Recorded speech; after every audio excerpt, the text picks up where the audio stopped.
Assalamualaikum warahmatullahi wabarakatuh. Di sini saya kelompok 4, ada Restu, Randy, dan Falah.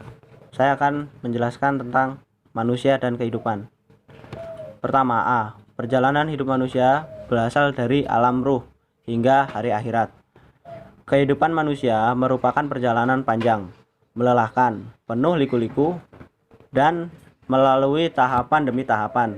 Berawal dari alam arwah, alam rahim, alam dunia, alam barzakh, sampai pada alam akhirat yang berujung pada persinggahan terakhir bagi manusia, yaitu surga atau neraka. Al-Quran dan Sunnah telah menceritakan setiap fase dari perjalanan panjang manusia itu. Al-Quran diturunkan Allah Subhanahu wa Ta'ala kepada Nabi Muhammad SAW, berfungsi untuk memberikan pedoman bagi umat manusia tentang perjalanan rilah tersebut. Suatu rilah panjang yang akan dilalui oleh setiap manusia. Tanpa kecuali, manusia diciptakan oleh Allah Subhanahu wa Ta'ala dari tidak ada menjadi ada, akan terus mengalami proses panjang dari sesuai rencana yang telah ditetapkan Allah Subhanahu wa Ta'ala. Kedua, B. Ragam orientasi hidup manusia. Ragam orientasi hidup manusia, tujuan dan fungsi penciptaan manusia. Assalamualaikum warahmatullahi wabarakatuh. Saya Muhammad Restuan Handa akan melanjutkan materi dari Falah. 3. Ragam orientasi hidup manusia. Pertama, kelompok yang menghadap bahwa hidup ini hanya satu kali. Quran Surat Al-Jasiyah ayat 24, dan mereka berkata, kehidupan ini tidak lain hanyalah kehidupan di dunia saja. Kita mati dan kita hidup, dan tidak ada yang akan membinasakan kita selain masa. Dan mereka sekali-kali tidak mempunyai pengetahuan tentang itu. Mereka tidak lain hanyalah menduga-duga saja. 4. Ragam orientasi hidup manusia. Kedua, kelompok yang mencintai dunia dan meninggalkan akhirat, padahal mereka tahu ada kehidupan setelah mati. Quran Surat An-Nahl ayat 107.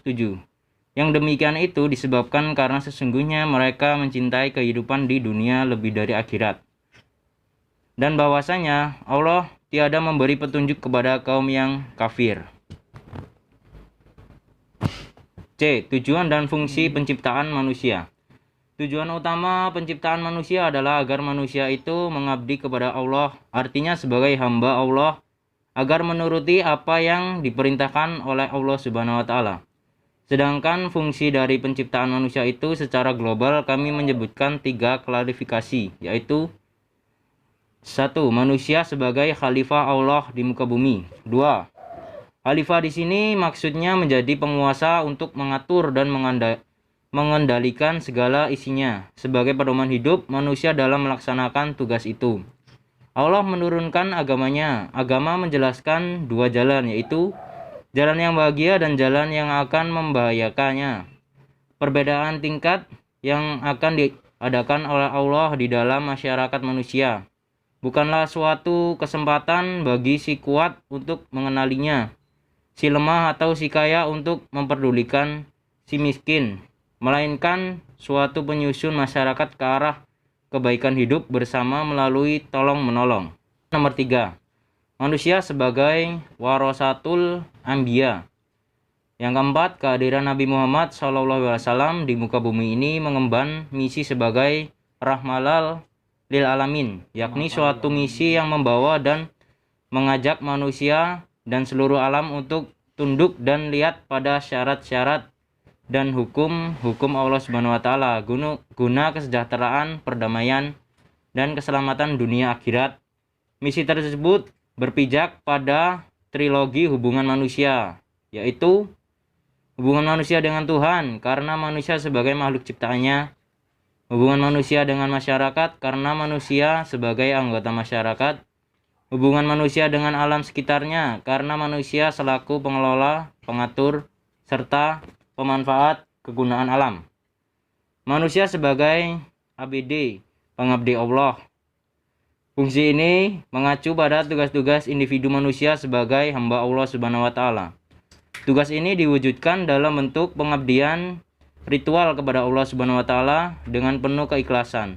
Secara luas, konsep ABD ini meliputi seluruh aktivitas manusia dalam kehidupannya. Semua yang dilakukan oleh manusia dalam kehidupannya dapat dinilai sebagai ibadah. Jika semua yang dilakukan perbuatan manusia tersebut semata-mata hanya untuk mencari ridha Allah Subhanahu wa taala. Assalamualaikum warahmatullahi wabarakatuh.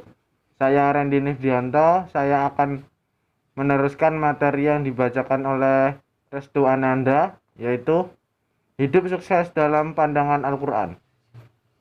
Sukses menurut Al-Quran. Sesungguhnya beruntunglah orang yang membersihkan diri dengan beriman dan dia ingat nama Tuhannya, lalu dia sembahyang. Tetapi kamu orang-orang kafir memilih kehidupan duniawi, sedang kehidupan akhirat lebih baik dan kekal. Surat Al-A'la ayat 14 sampai 17. Siapakah orang yang tak ingin meraih kesuksesan? Tentunya setiap orang mengidam-idamkan kesuksesan. Pada umumnya, masyarakat memahami arti kesuksesan identik dengan pencapaian cita-cita dan harapan serta keinginan. Simpelnya, kata sukses berarti pencapaian, keberhasilan atau keberuntungan atas wujud nyata dari apa-apa yang dicita-citakannya. Lantas bagaimana makna sukses menurut Al-Quran? Dalam Al-Quran kata sukses terbagi menjadi 3: Al-Falah, An-Najat, dan Al-Fauz. Menurut tata bahasa, Al-Falah berarti kemenangan, kelestarian, kekekalan, keberuntungan, dan kebertahanan hidup. An-Najat berarti keselamatan atau keterhindaran dari bencana serta kegagalan dan terhalunya hambatan. Adapun Al-Fauz berarti keberhasilan atau keberuntungan yang baik. Dari ketiga kata yang bermakna sukses tersebut di atas, yang mendominasi disebut dalam Al-Quran adalah Al-Falah. Ini membuktikan pengertian secara bahasa dari kata Al-Falah sudah mencakup makna An-Najat dan Al-Fauz. Lebih dari 15 kali kata Al-Falah disebut dalam Al-Quran sebagai variasi ataupun derivasinya. Beragam ayat dalam Al-Quran yang berkaitan dengan Al-Falah hampir rata-rata berisikan implementasi dan merefleksikan 5 hal tersebut di bawah ini. Bebas dari hal-hal yang membuat rugi, sakit, dan memburuk keadaan diri. An-Najat, mendapatkan dan meraih keadaan dan kondisi yang layak, baik dan sentosa. Al-Falah, tercapainya harapan serta cita-cita. Al-Fauz, memang dan berhasil melakukan sebagai rintangan. Al-Fauz wa An-Najat, menggapai keabadian hidup. Al-Falah, keberadaan dikenang secara positif sepanjang sejarah, mendapatkan kehidupan damai kekal di dunia dan kehidupan akhirat. Sekian dari presentasi kami. Bila kami ada salah, mohon dimaafkan. Dan untuk pertanyaan, mohon ditulis di VN atau di WhatsApp ini.